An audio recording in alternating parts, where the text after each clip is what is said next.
provincia de Los Ríos, justamente en los estudios de Radio Espacio, en nuestras oficinas, dándole una cordial bienvenida a nuestro entrevistado del día de hoy, el economista Andrés Arauz. Economista, buenas tardes, bienvenido a Radio Espacio. ¿Cómo está?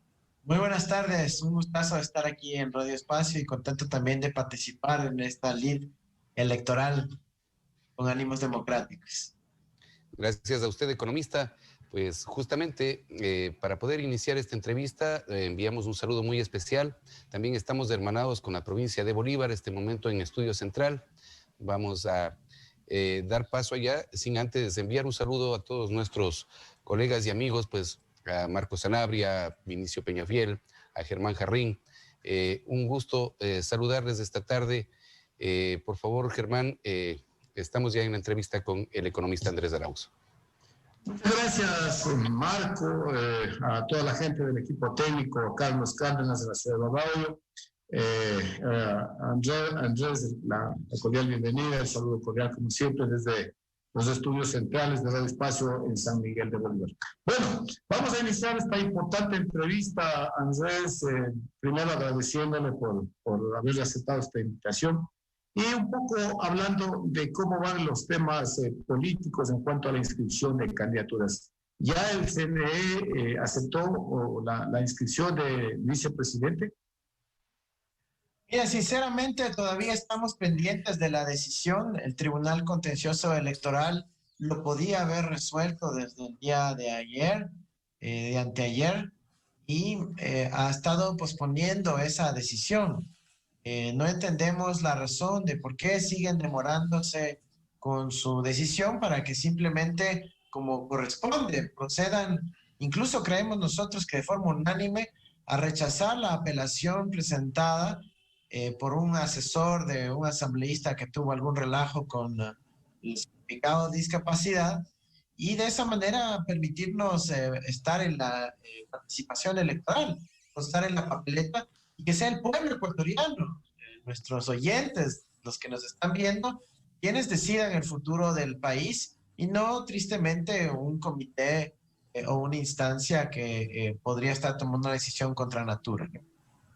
Bueno, la participación de ustedes se ha venido a lo largo de todo este proceso con varios tropiezos, ¿no? Primero se descalificó la candidatura del expresidente Correa, luego hubo algunos inconvenientes con este tema. Esto avisará en el futuro como que va a existir inconvenientes también en el tema del desarrollo de la campaña. Sí, lamentablemente eso es lo que preveemos. Preveemos que sea una campaña accidentada en contra del progresismo, en contra de las listas 1, que es quienes somos ahora, luego de una larga travesía. No podemos olvidar que parte de esos incidentes, esa trama ha sido para que ahora lleguemos a hacer las listas 1 y el presidente Rafael Correa, que ganó las primarias de las listas 1, luego tuvo que ser excluido por una sentencia express. Así que eso es lo que vamos a ir viendo a lo largo de esta pre-campaña, una serie de obstáculos en contra de las fuerzas progresistas para que la participación política realmente se nos dificulte. Estamos preparados tristemente para un escenario así y lo importante es que a pesar de todo aquello vamos a seguir recorriendo en nuestro país, visitando los distintos cantones, dialogando y conversando con los ecuatorianos para construir las políticas públicas que nos den soluciones reales, más allá del plano político, directamente a lo que le interesa a la gente, la situación de su bolsillo, de su familia, de la alimentación de sus hijos. Bueno, efectivamente, ese es el meollo del asunto, el que la gente identifique a esta altura de nuestra vida política, en la actualidad que vive el país. ¿Qué pasó en los 10 años de la Revolución Ciudadana o el correísmo? ¿Qué pasó en estos 3 y medio años que ya van decurriendo de la misma administración? Y lamentablemente muchos de los jóvenes que en la actualidad van a votar también no van a reconocer lo que el Ecuador fue antes de Correa, durante y hoy que estamos viviendo esta lamentable crisis que se ahondó, que se profundizó con estas serie de medidas antidemocráticas, yo diría bastante sospechosas que este gobierno ha tomado. Así es, la juventud ahora juega un rol protagónico en la definición de nuestra democracia. Tenemos a una gran cantidad de jóvenes que incluso van a votar por primera vez para un presidente y vicepresidente. Y nosotros estamos entusiasmados porque es justamente la revolución ciudadana, el espacio del progresismo, el que permitió que tengamos por fin un candidato presidencial joven. Recordemos, Germán, que hace pocos meses se hablaba de un Otto Sonnenholzner, de una Cristina Reyes, de un Inti Gronenberg. Eran personas jóvenes, incluso uno de ellos era científico. Y hubiera sido muy interesante para nosotros que en esta campaña intercambiemos ideas y propuestas con otros candidatos jóvenes. Lamentablemente nos va a tocar lidiar con esa vieja política que ha llevado 10 años dedicándose a la campaña, a la promoción electoral.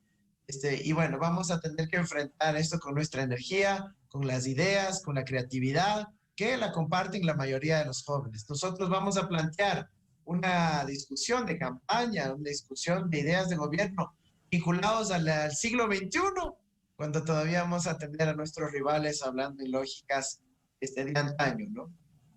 Bueno, y esto es lamentable, ¿no? Que esta campaña se ha convertido en una demagogia, tratando de explicar qué pasó en el país y lo fundamental, qué propuestas tienen los candidatos para sacar de donde nos encontramos de esta profunda crisis, de este hueco inmenso que hoy vive el país y que especialmente está afectando a la gente pobre, a la gente más humilde, a la gente que necesita más y lamentablemente, digo, beneficiando a quienes más dinero tienen, a banqueros, a grandes empresarios. Esta es la situación que hoy vive el país, lamentablemente. Y las propuestas de sacar al país han venido por todo lado y con todas las tonalidades de las propuestas de varios sectores. Sí, efectivamente, mira, nosotros enviamos una carta a cada uno de los candidatos presidenciales en donde les dijimos, vean, que esta campaña no sea de mentiras, de difamación, de ataques, de burlas por la discapacidad o porque una persona está enferma y quizás no pueda tener control sobre toda su movilidad. No, que no sea una campaña sobre burlas o ataques. Vamos a hacer una campaña limpia de intercambio de propuestas en donde todo el mundo puede ser invitado a los medios de comunicación, donde tengamos debates, donde tengamos eso, ¿no? Una campaña limpia de intercambio de propuestas. Y nosotros, por ejemplo, estamos proponiendo todo un marco de política económica que está centrada en la gente. No como a veces piensan algunos candidatos que la economía es una hoja Excel que hay que cuadrar. No, nosotros creemos que la economía es la capacidad de las familias de alimentar a sus hijos, de que no tengan que pasar angustias porque no tienen ingresos, de resolver el problema del trabajador autónomo, el comerciante minorista, que ya no tiene el mismo nivel de ventas. Esos son los problemas económicos que hay que resolver. No tristemente como piensan el FMI o algún banquero que hay que cuadrar una hojita Excel, ¿no? La economía es la realidad de la gente, no una cuestión teórica. Una economía donde se produce el bienestar de la población, no el cumplimiento de compromisos que en gran medida son los que han afectado o siguen afectando y pretenden afectar. Por ejemplo, este último desembolso de los 2.000 millones de este acuerdo con el Fondo Monetario Internacional de 6.000, entiendo yo que es un golpe muy fuerte al país, especialmente para el próximo gobierno, porque este gobierno en definitiva ya está por irse, firma los documentos en papeles, arregla todo, deja unos 2.000 millones de dólares para que solventen los temas mediáticos, pero los problemas se vienen después. ¿Y cuáles son estas medidas que no queremos en el país y que lamentablemente, dependiendo de quién gane las elecciones, vamos a tener que pagar todos los ecuatorianos, y especialmente los más pobres? Hay dos momentos, Germán. Dices, el gobierno está por irse. Y justo como está por irse, quieren ir haciendo más daño en los últimos meses que le quedan. Tenemos un gobierno que a los 5 meses de las elecciones quiere privatizar la refinería, el Banco del Pacífico, la empresa estatal de telecomunicaciones. ¿Y qué impacto tiene eso para la ciudadanía? Que aumente el precio de la gasolina, que aumente el costo de la telefonía celular, que aumente el costo de la luz, etcétera. Eso es lo que quieren causar con el gobierno de salida. Así que nosotros tenemos dos momentos. Ese primer momento que le llamamos de resistencia, en donde los candidatos no solo deben estar haciendo bla, bla, sino dedicarnos a interponer acciones que eviten que se profundice la crisis para las familias ecuatorianas. Y un segundo momento que se viene ya una vez que tengamos esa victoria electoral, que es echar al tacho de la basura, esos acuerdos con el FMI que le quieren hacer daño a las familias, aumentando el IVA, aumentando las tasas de interés de los bancos. Ahí sí no dice nada el candidato banquero, ¿no?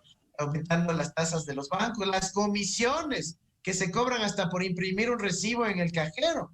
Y obviamente todo este impacto que va a generar al bolsillo de las familias. Entonces nosotros no vamos a avanzar con una agenda en esa dirección. Al contrario, nosotros vamos a impulsar una política de poner dinero en el bolsillo de las familias ecuatorianas para que reactiven el consumo, la reactivación de las tiendas, los mercados, los supermercados, los locales comerciales tengan un poco más de ventas. Con eso se reactiva el empleo, se genera trabajo para nuestros productores del campo y la ciudad, para los transportistas que tienen que mover más mercancías, y ahí recuperamos la economía. Nosotros sí sabemos cómo hacerlo. Tenemos la experiencia de haberlo hecho en el pasado, a diferencia de los que han cogobernado con este gobierno nefasto, con el Fondo Monetario y con los banqueros, que van a seguir profundizando esta crisis. Ahora, en el argumento de este gobierno dice que hay que vender las empresas públicas que no son rentables, pero lamentablemente quieren vender las que sí son rentables, muy rentables, y que el argumento resulta que es porque el país no tiene liquidez, y cuando esas empresas se vendan, con eso se va a lograr apuntalar el desarrollo y poner dinero en circulación en el país. Es terrible eso que están planteando. Por ejemplo, el Banco del Pacífico le genera más de 100 millones en utilidades al Estado ecuatoriano. Con eso se puede cubrir enorme cantidad de obligaciones presupuestarias, salarios a los médicos impagos, salarios a los profesores, se pueden cubrir las necesidades de inversión en obra. Y a lo que quieren es matar a la gallina de los huevos de oro. Esas empresas, como bien indicó, que son rentables, las quieren vender, las quieren destruir. Eso no solo significa pérdida de patrimonio público de los ecuatorianos, sino que luego se pierde esa fuente de ingresos futuros. No tiene ningún sentido, excepto para los que quieren comprar eso a precio de gallina enferma, a precio de coronavirus, como digo yo. Quieren llevarse eso en un negociado a 5 meses que termine el gobierno a los amigos del presidente. Eso no vamos a permitir nosotros. Y si alguien se atreve a estar completando estos negociados antes que se culmine este gobierno, que carece de legitimidad democrática, que carece de apoyo en la Asamblea, nosotros vamos a revertir esas acciones para devolverle al pueblo ecuatoriano lo que le pertenece. En el caso de que el pueblo decida que Andrés Arauz sea el presidente, ¿qué va a pasar con estos acuerdos del Fondo Monetario Internacional, a sabiendas de que el fondo tiene pendiente entregar al país? Claro, luego de que el país cumpla varios pasos de sus ofertas, como subir el IVA al 15%, no devolver el IVA a los jubilados, de lo que se conoce y de lo que nosotros podemos entender, de lo poco que se filtra de estos documentos. ¿Cuál va a ser la conducta, cuál va a ser la estrategia que Andrés Arauz, una vez en el gobierno como presidente de la República, adoptaría frente a la posición del Fondo Monetario Internacional? Mira, nosotros ya nos hemos reunido con el fondo y les hemos dicho clarísimo, desde una posición de soberanía y de dignidad de los ecuatorianos, no vamos a aceptar que esa plata que viene del fondo vaya a salirse otra vez a los 5 minutos. Ese dinero tiene que quedarse en nuestro país para que genere circulante para la economía nacional, no para que se vuelva a ir al exterior, a Suiza, a Miami, a los lugares donde ponen los banqueros la plata. Nosotros queremos que ese dinero se quede aquí. También les hemos dicho, no vamos a aceptar ninguno de esos ajustes que exigen de 3% del PIB el próximo año. Pero eso es una locura. Eso sería destruir aún más el empleo en el Ecuador y generar más despidos, más reducción de sueldos. Eso es inaceptable. Miren, lo que les hemos dicho, si quieren que nuestro país pueda pagar sus deudas en el futuro, tenemos que el país esté vivo. Un muerto no paga sus deudas, pues. Tiene que ser un país fornido, educado, con buena salud, que esté trabajando, generando excedentes y ahí poder pagar las deudas. Entonces, eso es lo que les hemos planteado. Una agenda más bien de crecimiento, de desarrollo, de reducción de la pobreza, y ahí cuando nos sobre, pagamos la deuda. Y creo que como lo ha ocurrido en Argentina, sí hay chance de negociar algo así. Economista, le saludamos desde la ciudad de Babahoyo, provincia de Los Ríos. Como había dicho al inicio de esta entrevista, pues un placer tenerle en nuestro medio de comunicación. He venido escuchando muy detenidamente, en firme, ¿cuál es el plan económico que ustedes tienen? ¿Cuál es la propuesta económica para recuperar de la crisis del país? Porque se puede hablar de muchas cosas y de pronto pueden sonar utópicas incluso, pero en firme, ¿qué es lo que van a hacer ustedes para reactivar? ¿Con qué dinero se va a reactivar el país? Nosotros planteamos poner dinero en el bolsillo de las familias ecuatorianas y la pregunta inmediata es, bueno, ¿y de dónde sale? ¿No es cierto? Nosotros vamos a ejercer una política de repatriación de los activos que sí tiene el Ecuador, de los recursos que sí cuenta la economía ecuatoriana, pero que tristemente están afuera. Por ejemplo, el propio Estado ecuatoriano tiene más de 3.500 millones de dólares afuera. Nosotros vamos a traer ese dinero y empezar a ponerlo en los bolsillos de las familias para que se reactive la demanda, el consumo, la activación, como ya lo expliqué antes. Segundo, los bancos tienen cerca de 6.000 millones de dólares también en el exterior. Nosotros vamos a traer buena parte de esa plata para que también se invierta en crédito productivo, se genere empleo, trabajo, producción, más ventas para los locales comerciales y obviamente más oportunidades para los ecuatorianos. Y finalmente, hay otro monto grande de 21.000 millones de dólares que tienen un pequeño grupo de grandes grupos económicos que les vamos a hacer también que traigan ese dinero de vuelta al país mediante una combinación de controles y de incentivos, porque en el Ecuador es rentable producir, si por eso se generan todos esos excedentes. El problema es que esa producción que se hace con trabajadores ecuatorianos, con sudor ecuatoriano, con materias primas e insumos ecuatorianos, no se reinvierte en el mismo Ecuador. Eso es lo que vamos a impulsar, una política de reinversión para que el dinero se quede acá y genere trabajo para las familias ecuatorianas en Bolívar, en Los Ríos y en todas las provincias del Ecuador.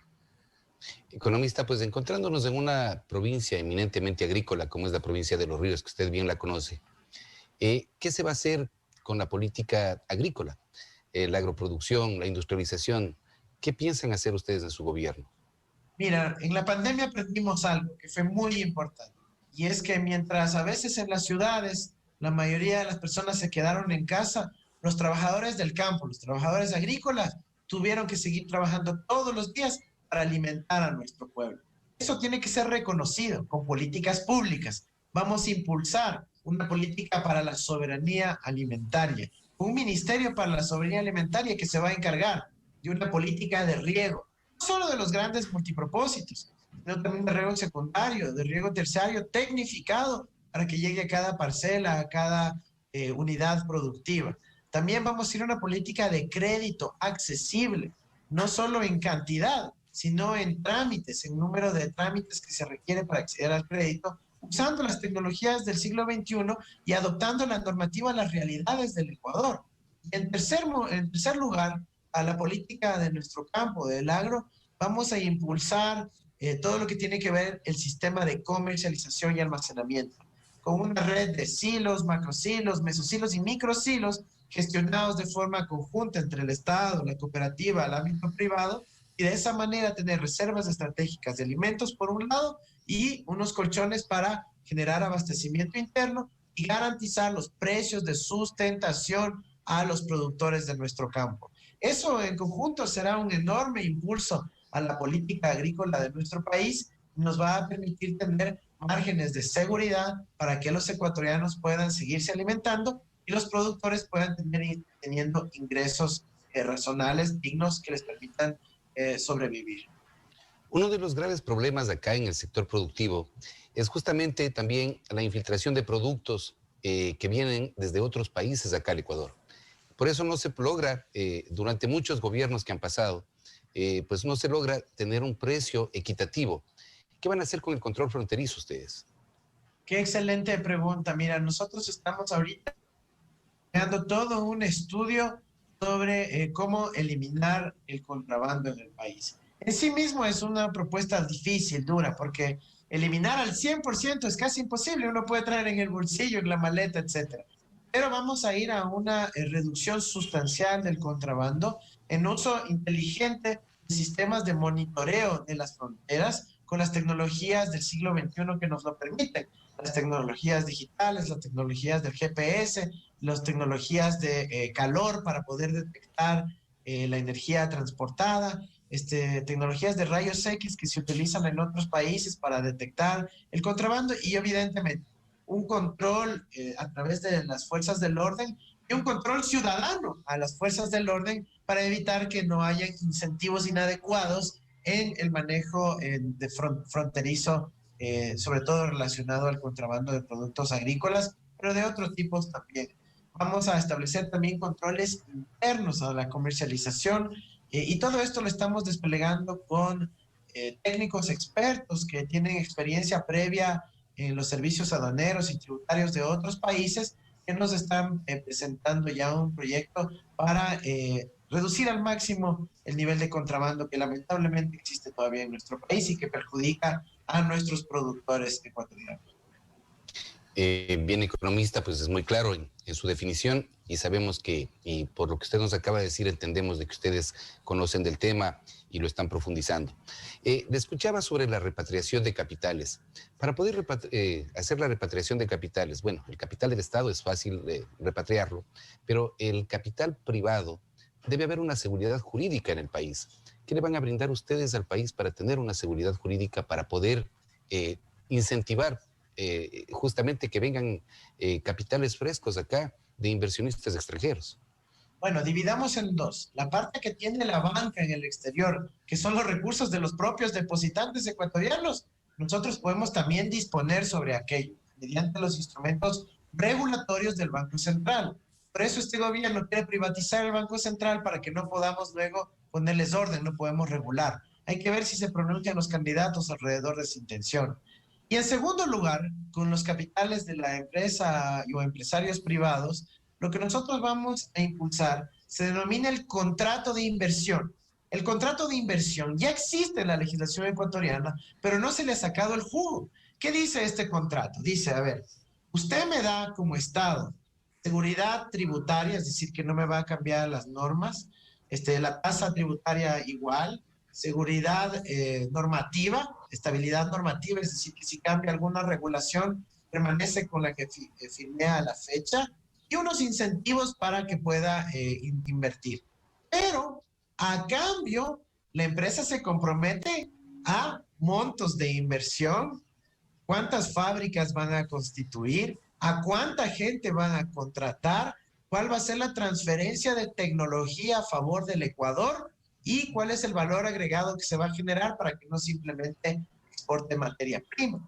Eso dicen los contratos de inversión, pero no se ha cumplido aquello. Nosotros vamos a dar estabilidad y seguridad jurídica a los inversionistas, pero también queremos seguridad jurídica para el Estado y el pueblo ecuatoriano. Sobre todo que genere trabajo, harto trabajo. Y eso lo vamos a exigir para que la inversión no sea especulativa, que ahí se dedique a la especulación en la bolsa, mandando luego a paraísos fiscales como Panamá, donde operan los piratas financieros, sino que sea producción real, que genere trabajo en fábricas, en el campo, en la ciudad, en establecimientos comerciales, etcétera.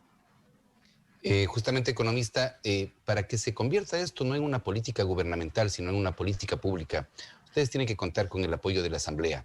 ¿Cómo están sus asambleístas en relación a esto para que tenga apoyo gubernamental todas las ideas que usted nos ha venido brindando durante esta entrevista? Muy bien, la verdad es que el apoyo que hemos tenido de la ciudadanía a esta que sinceramente es la opción de la esperanza del verdadero cambio en donde se va a recuperar el futuro, esa aspiración que tienen todas las familias ecuatorianas de que nos vaya mejor, ha sido también reflejada en el apoyo a nuestra asamblea, a nuestros candidatos a la asamblea. Tenemos ya algunas cifras que nos indican que vamos a tener total apoyo de la ciudadanía. Y de ahí tenemos un alineamiento total con nuestro programa de gobierno. Nuestra candidatura ha refrescado la forma de hacer política, ha planteado ideas creativas y formas de solucionar problemas que van más allá de la lógica del odio, de la venganza, de la politiquería, sino soluciones para la gente. En eso, afortunadamente, gracias a unos candidatos que en su mayoría también son jóvenes y muchos hasta ex becarios que pudieron recibir formación afuera, van a constituir ese gran equipo que le va a dar tranquilidad al pueblo ecuatoriano para una agenda de trabajo y de empleo. Gracias, economista. Justamente ya para despedirnos de parte de la provincia de Los Ríos, estábamos escuchando justamente que usted estaba en la provincia de Imbabura, y justamente en estas entrevistas que usted daba había un eslogan en el que se decía Correa inocente, Arauz presidente. Esto significa que se va a dar algún vuelco jurídico en relación al tema del el expresidente Correa. Sí, afortunadamente estamos muy tranquilos, porque las instancias que tiene Rafael Correa para defenderse todavía no han concluido. Si bien está ya la casación, él todavía tiene recursos de revisión en el ámbito penal, tiene la posibilidad de impulsar el fraude procesal en el caso de su juicio penal y tiene los recursos constitucionales de acciones de protección. Y finalmente tiene justicia internacional a la cual acudir. La última parte, sobre todo, del juicio, en donde se saca una sentencia de casación, en donde se resuelven 16 casos en 17 días, realmente deja ya una muestra evidente para el Ecuador y el mundo, como lo ha sabido reconocer, inclusive la Interpol, de que este caso es un caso politizado. Y eso sin que se requiera acción nuestra de parte del Ejecutivo a partir del 24 de mayo, será resuelto por la propia justicia. Estamos muy seguros de aquello y no consideramos necesario impulsar ninguna acción de parte del Ejecutivo, sino simplemente que una justicia verdaderamente independiente logre demostrar esa inocencia. Esperemos que cumplan todos los logros, economista, pues le deseamos la mejor de las suertes en su campaña y en las elecciones. Con esto, pues nos despedimos desde acá de la provincia de Los Ríos, del Estudio Bahoyo. Estamos pendientes y continúan nuestros compañeros de la ciudad de San Miguel de Bolívar. Gracias. Muchas gracias, Carlos. Continuamos con esta entrevista. Andrés, ¿cuál va a ser el papel del expresidente Correa en el caso de que usted sea el presidente de la República? Bueno, es clarísimo, ¿no? La Constitución de la República ordena que quien toma las decisiones es el presidente. El presidente seré yo. El expresidente Correa, evidentemente, será un asesor clave del próximo gobierno porque ha tenido una enorme experiencia en la transformación en nuestro país. Pero evidentemente las decisiones las tomaré yo, para eso estamos aquí, para dar soluciones al pueblo ecuatoriano y atender a sus necesidades inmediatas. Esa es nuestra prioridad, así como en el resto del país, también en la provincia de Bolívar. Hay varios temas que podrían impulsar el desarrollo de la gente, del microempresario, del artesano, de la gente de a pie. Y uno de esos obstáculos que impiden que la gente pueda acceder a la banca es la alta tasa de los intereses. Aquí en nuestra provincia, en el país, se habla de 18, 20, 22%, que definitivamente eso no le va a ayudar en nada y no le permite al empresario, al pequeño empresario, al agricultor, al obrero, endeudarse, porque a pesar de que Ecuador es un país dolarizado, no se compadece con esa estabilidad de la moneda. ¿Y qué se va a hacer en ese caso? ¿Qué es la base fundamental? Yo creo que colocar el dinero en la gente de a pie, en el pueblo, también va por esa vía, la vía de los créditos, que hoy por hoy definitivamente nadie se arriesga porque son muy altos. Absolutamente de acuerdo. Necesitamos disminuir la tasa de interés y para empezar vamos a reducir a la mitad las tasas de interés que están por sobre el 30% inclusive, para que pueda ser más viable. Eso se hace con regulación del Estado a través del Banco Central y de esa manera se baja la tasa de interés que puedan cobrar las cooperativas o los bancos. Nosotros sabemos que eso va a generar muchísima resistencia de los poderes que ya sabemos y para aquello vamos a establecer unos índices de solvencia diferenciados hasta que la banca se acostumbre a esas nuevas tasas de interés.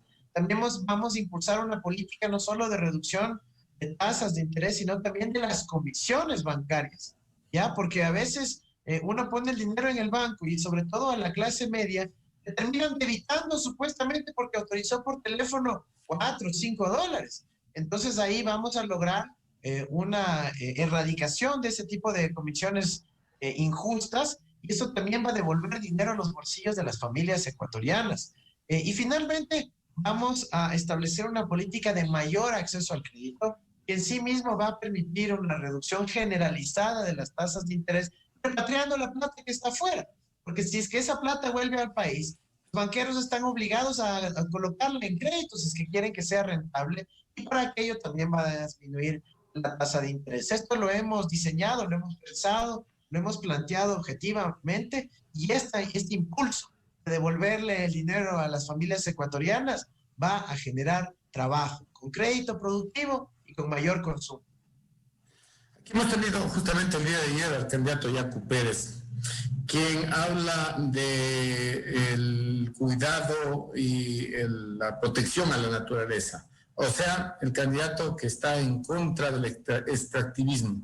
La pregunta que nos hacemos los ecuatorianos, yo creo que nadie está a favor de que se destruya la naturaleza, nadie estamos a favor de que las fuentes de agua se destruyan, pero la pregunta del millón, Arredes, ¿de dónde sacamos la plata para esa tan anhelada recuperación económica si no va a haber plata del petróleo, si no va a haber plata de la minería, que hoy por hoy sabemos que hay algunas concesiones que ya están produciendo y de hecho están dando dinero al país? ¿Cuál es su posición frente a este tema con respecto a la minería, Andrés? Mira, es un tema muy importante de analizar. Evidentemente, el cuidado ambiental es muy importante. Tenemos que cuidar nuestras fuentes de agua, y ya para entrar en las líneas específicas, porque disculparán el sesgo, uno se dedica al servicio público a estudiar las leyes, las normas, los artículos, y en el caso de la minería, lo que vamos a hacer es una auditoría del catastro minero para ver si es que se cumplieron los planes de manejo ambiental, si se cumplieron lo que se determinó en los estudios de impacto ambiental. Y vamos a encontrar que, tristemente, en muchas concesiones no se cumplió lo que las propias empresas se habían comprometido, pero en otros casos sí hubo ese cuidado adecuado. Y asimismo vamos a auditar si es que cumplieron las inversiones que se comprometieron, si es que generaron oportunidades de empleo en las zonas donde están operando. Y si no lo hicieron, pues también tendrán consecuencias a nivel legal. No necesitamos inventarnos nada. No necesitamos plantearnos consultas que pudieran ser demagógicas. Simplemente con aplicar la ley vamos a poder tener mucha mayor posibilidad de cuidar el ambiente y de generar oportunidades de trabajo y empleo para todos. Muchos candidatos están ofreciendo eliminar esta prueba de ingreso a las universidades. ¿Qué posición tienen ustedes sobre el tema? Mira, si la prueba fuera la solución, ya lo hubieran eliminado. Si eliminar la prueba fuera la solución, era tan simple como quitarla. Esa lamentablemente no es la solución. El problema es macro, es decir, es cuantitativo. Y les voy a explicar por qué.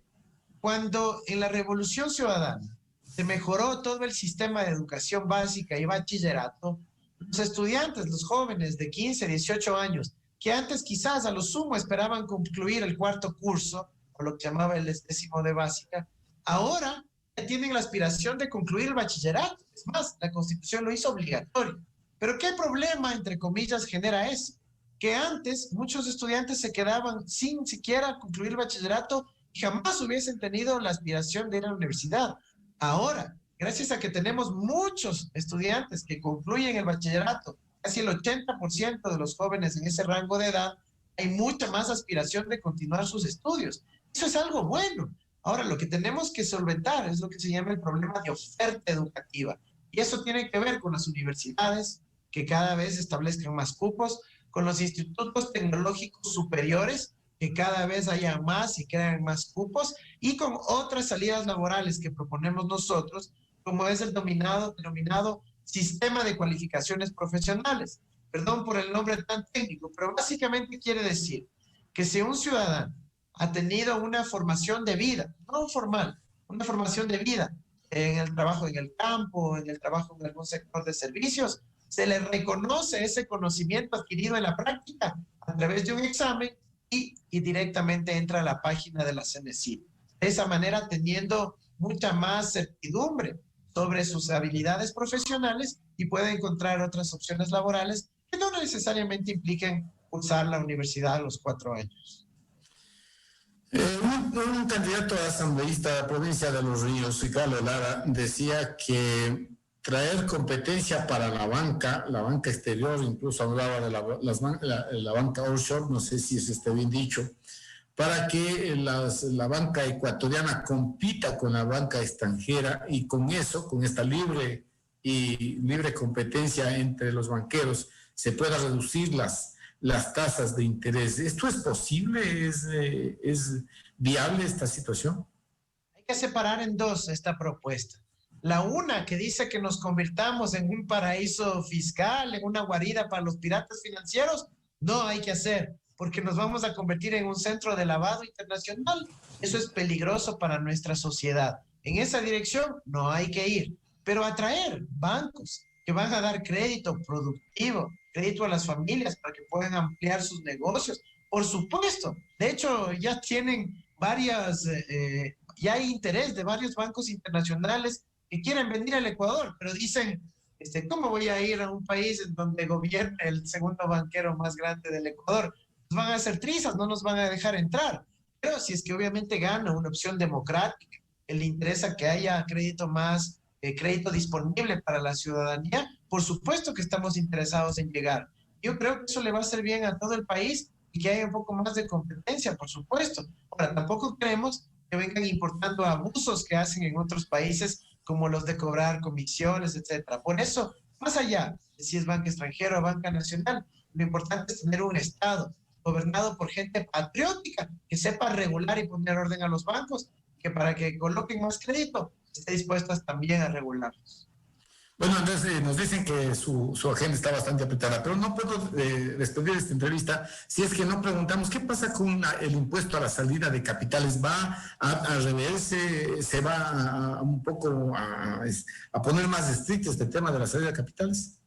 Claro, en general nosotros vamos a impulsar que el dinero de los ecuatorianos se quede en el Ecuador.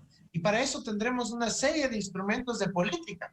El impuesto a la salida de divisas, el impuesto a los activos en el exterior de la plata que ya está fuera, coeficiente de liquidez doméstica, controles de la subfacturación y bueno, otros que tenemos ahí en nuestro arsenal de política pública para cuidar los dólares de los ecuatorianos. Porque la dolarización se fortalece con dólares y para eso hay que preservar que los dólares se queden en el Ecuador. A eso nos hemos dedicado una vida, una formación entera y lo vamos a poner ahora al servicio de los ecuatorianos.